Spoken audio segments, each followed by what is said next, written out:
Hey guys, welcome back to Raising the Nuts.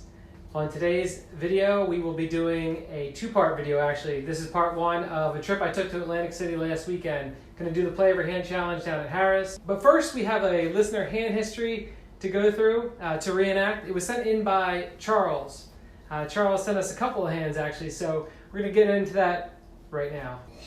So for this reenactment, Cam will be playing the part of the villain, Andrew will be playing the hero, and Jody will actually be playing the part of the other girl at the table here. The email starts out, the game in question is a 5-5 1K cap. The villain in this hand and I have a bit of history, most of which I have gotten the best of him, and it's developed over some time where I can't help but feel he may more or less target me when we play one another. In this session, I had been called to the table to seat 3, but as I walked up to the game, a female player made it known she would like to move over to the available seat. I'm going to take that seat. This is relevant because now I'm sitting directly left next to this aforementioned villain. As soon as I sit down, he looks at me and chuckled and mutters, "Oh, here we go." And it begins. After a few orbits, the villain opens to $20 in the cutoff. I'm on the button with 7-5 of hearts and make it $70. The villain calls. The flop is Jack 8-3 with 1 heart. The villain checks. I continue here with my backdoor equity for $50 and the villain calls. Turn brings a decent card, the 6 of hearts. He checks again, and I didn't see a reason to take the foot off the gas with my turned equity and having 7 high, so I bet $180. Villain calls again. River brings an offsuit 4. It's pretty favorable. Villain now leads for $220. I go for the throat, $700. He snap calls it. Make it 700. Call! After exposing my cards, giving the guy the bad news, he looks at me, puts his head down in disgust and disbelief, mucks his cards, and as they hit the dealer's hand awkwardly, they get exposed, black 6s. He muttered something about how that one stung. That one stung. I can't quite provide the actual extent how the mood shifted after that hand, but I'm sure you get the hint. It's not over. After another orbit, the villain opens the $30. I put in a 3-bet to $100 with 2 red 3s. Make it 100. Folds to the villain who calls. The flop is 4-4-2 with 2 spades. He checks, I bet $50, and he calls. The turn's the 9 of spades. Action checks through. Check. River card. Pretty good river card for you, buddy. 3 of clubs. Villain leads out $160. I take a moment to question my purpose in life as it seems something bigger out there is wanting me to punish this player for no given reason. I jam, villain snaps it off, All in. Call! and as I sort of expected, he turned the nuts with ace 10 of spades, and I peeled the 2 out on the river. Player mentioned does not hold back his much understandably so pain and agony. At this point, the table is starting to converse about these battles and hands that are developing between us, and it's become basically the entertainment. The very next hand, as Villain is receiving his new buy-in for 1K. Villain opens a 20. I make it $80 with ace 5 of spades. Make it 80. The next player to my left, the girl who switched seats, says, Let's watch another one. The majority of the table chuckles and all slowly fold their cards until it gets back to the villain who calls. Flop is 8-7-3 rainbow. Villain checks, I bet $60 60. and he calls. Turns the deuce of diamonds. Villain bets $180. 180. At this point in the hand, and given the previous hands we had played this session, I couldn't help myself and just decided to put maximum pressure, target his King X holdings, and if he has it, well, he has it. He has it. I can't be drawing dead. I'm not sure what he meant by King X holdings. I assume 8X holdings. I shove. All in. Villain Phil Hellmuth his chips into the middle. Call. Turned it over his set of deuces. Finally, I know I'm good this time. River, 4 of diamonds. He doesn't realize I hit the wheel. Then that awkward triple take occurs, and he abruptly sits back down and slams his head into his hands and lets out the most hard, agonizing, crazed moan. Whole table's in shock, speechless, and it was like the world paused just for a moment as this guy stands up, and the girl to my left that moves seats says, If only I stayed in that seat, this never would have happened. Then he walks to the exit. I honestly felt disgusted for this player, as I'm sure he's a winning player. Hope he got home safely. Shrug, hashtag never folding.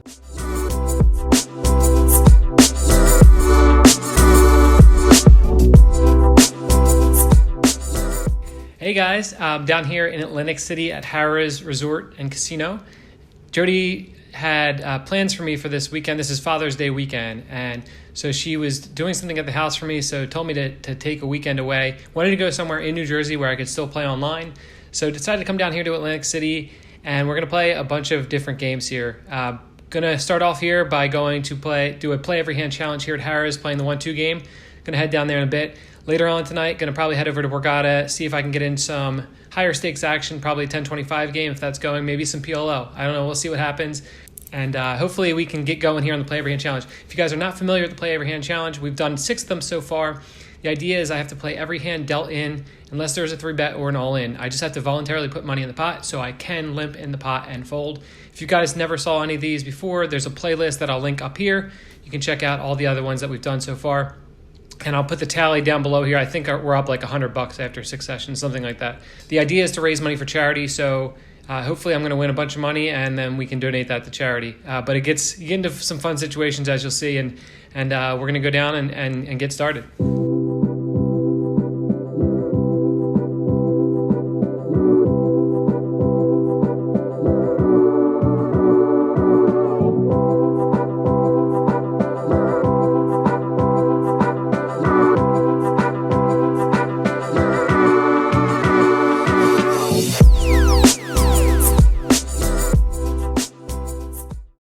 Okay guys, so back up here in the room after a fun 2-hour Play Every Hand session at Harrah's. What a fun game that was. The game is $500 max buy-in, which is a good thing to start with. It is 10-handed, which is a little rough for the Play Every Hand aspect. But one really cool thing was there was a high hand promotion today. So $300 every half hour to the high hand. They run it at Harrah's and Bally's together. And that's what a lot of people are there for.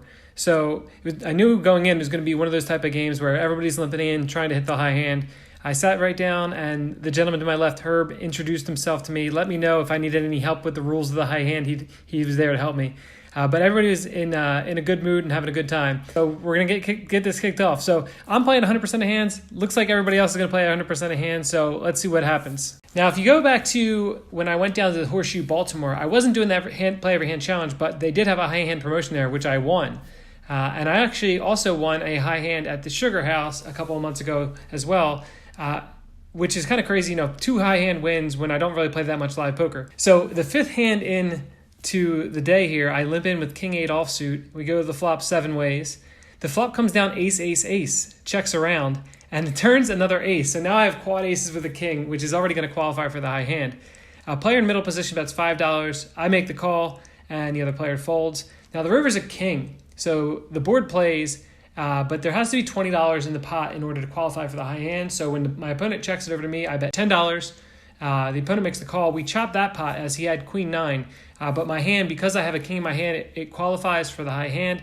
And now I just have to wait out about 15 minutes to see if I get this $300. That 15 minutes goes by and I get it. So I win the high hand, start off the day in the first half hour of the session, up $300 from the high hand. And winning a lot of pots as it is as well. Again, I'll do the same thing I did in the last Play Every Hand video where I'm going to post a link to my blog where I'm going to post every hand that I played. I'm going to write out every hand that I played. So if you want to follow along with actually every hand that happened during this session, you can click on that link. If you guys are reading those hands, please give me some feedback. Let me know you're reading them so that I'm not just sitting there typing them up for no reason. Would be interested to hear how many of you guys actually go ahead and click on that link and read all the hands. It's always important to make some adjustments in game on how the table's playing. And this table, because everyone's playing for the high hand, the flop and turn, both streets were played very passively. So it's really important to remember, there ended up being so many spots where there was tons of river raising because people had slow played their hand for so long. So it's kind of important to kind of consider those type of things in these type of game environment. Actually, one interesting hand came up where I had King 3 of diamonds in an 8-way pot. And the flop had come Jack 5-2 with 2 diamonds, and the flop had checked around. The turn was a 2. I decided to check. I was in the big blind. And then an early position player bet $5. Another player called, and then I folded my king high flush draw, and another player called. The river was a king, and I checked, and the player bet $5. The next guy raised to $10. Gets back to that guy. He makes it $15. And then the other guy shoves all in, and they end up showing down their hands. It's called. And they show down their hands, and we got jacks full versus quad deuces for a mega cooler there for the jacks full, which was like a $12 pot going to the river basically. But so just kind of interesting to see how people slow play their hands in this type of environment. So that's just something to keep in mind. And also people played so passively. So when people were betting on that turn, I felt like my king high flush draw was very likely dead because they often did not just bet with like trips in that spot. Like they're checking everything except for full houses. So kind of a weird dynamic at this table. I think there actually were a decent amount of interesting spots that came up, but if I went through every single hand here on the video, each video would be really long. So like I said, check those out in the blog post. But one hand that did come up, I limp in with 7-3 suited, 7-3 of spades. We take the flop 4 ways. The flop comes down ace, king, jack with 2 spades, and the big blind leads out for $10. Player under the gun makes the call, and I decide to call with the 7 high flush draw. Could definitely consider folding in this spot right on the flop, considering the way that people play in these games. Very likely to be up against a higher flush draw or some pretty strong hands that aren't going to pay me off. The turn is the 6 of spades, so we make the flush. The big blind checks, and the undergun player bets $20. This player played pretty tight so far, so wasn't really loving the situation, but obviously don't feel like I can fold right here, so I go ahead and make the call, and the big blind overcalls as well. The river card is an offsuit 3, which doesn't change anything at all. The big blind checks, and now the undergun player bets $65, and I think I just have to believe that she's going to have a higher flush here than me, a really high percentage of the time. So I go ahead and just make the fold. The big blind actually snap calls with 10-5 of spades, so he had a higher flush. And it happened to be that the undergun player was actually bluffing with what she said was a high spade in her hand. So she would have got the bluff through on me for sure. She did get the bluff through on me, but the guy with the 10 high flush picked her off. I think I just had to fold in that spot, especially with the guy behind me and with her showing so much strength and not. It's really hard to come up with a lot of bluff hands for her to have. At this point in the session, I actually was down probably about $50 or $60, not counting the $300 I won from the high hand. Just kind of bleeding down, calling raises, not winning many pots. 10-handed poker plus rake plus tips is going to add up pretty quickly when you're playing every single hand. So I limp in there with queen jack of hearts under the gun, played in my left limps, and then the player next to him makes it $16. Folds back to me, pretty big raise, but I have a good hand, and so I'm going to call. And we take the flop heads up. The flop comes down king 5-5 with 2 hearts, so we flop the second nut flush draw.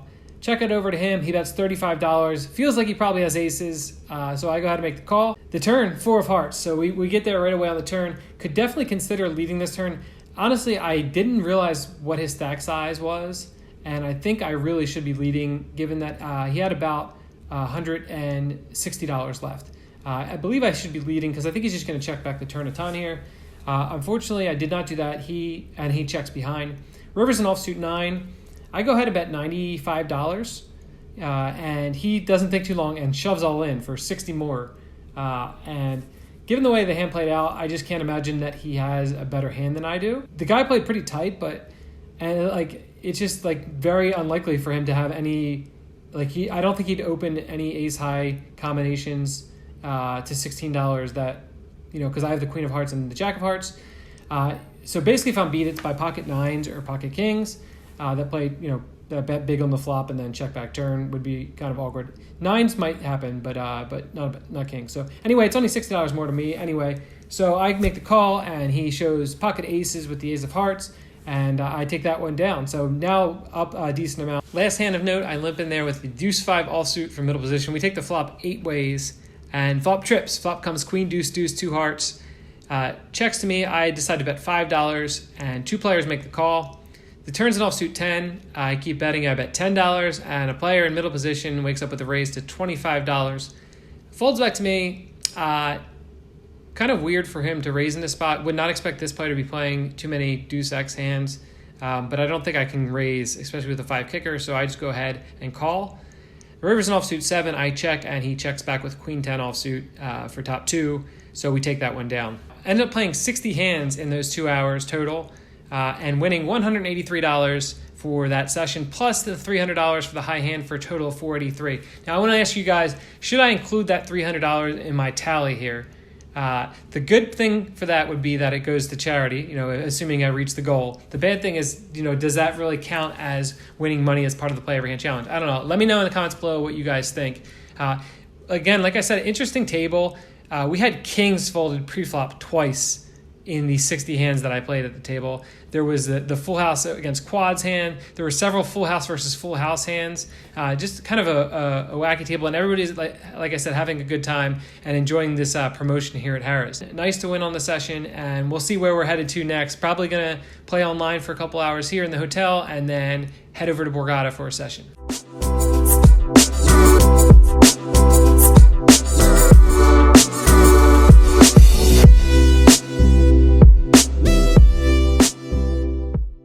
Thank you guys so much for watching. Hopefully you guys enjoyed this presentation of these hands, and part 2 of this AC trip with some commentary back in the mix with some PLO hands will be out very, very soon. What So, guy's the name of commentary? commentary where you talk about poker. Okay, lead us out here. Make sure you subscribe. Comment down below because everyone loves the boys, and give the big thumbs up. Bye, YouTube.